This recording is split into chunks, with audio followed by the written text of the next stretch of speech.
Getting banned, an important feature for every FPS game. But Skate 3 isn't an FPS, nor does it really need an anti-cheat, yet it has one.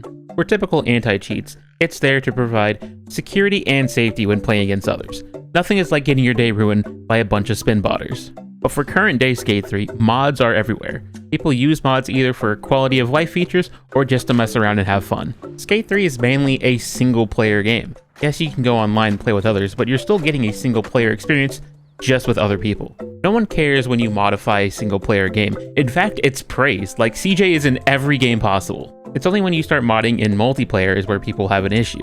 On a game based on stats and kill death ratios, having mods on just ruins the fun for everyone else. But when it comes to Skate 3, yes, you can have PvP experiences, but it's just the in-game leaderboard. There is no XP to be gained, and there is no global leaderboard to reward you with extra stuff.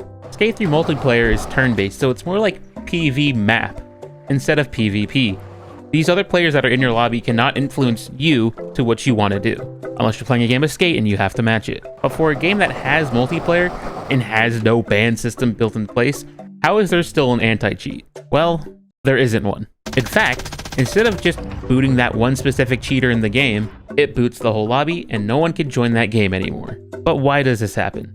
The one-word answer is desync. How Skate 3 servers work is that it sends information of the inputs of other players to your screen. So if I just pushed once, the game knows that I pushed once and sends that button input to the other person, so on their screen, I also pushed once. The Skate 3 server knows the output of what each input gives. So once you modify a value, your value is not the same with other people, thus the desync, thus the lobby crashing. As of right now, getting online on emulator is not possible, which means you've probably seen videos of people modding online, and that's because they have a modded console. The only way to use mods online is if the other person you're playing with also has those same mods activated and at the same value as you. The moment you try to change a value, that's when the game starts to crash.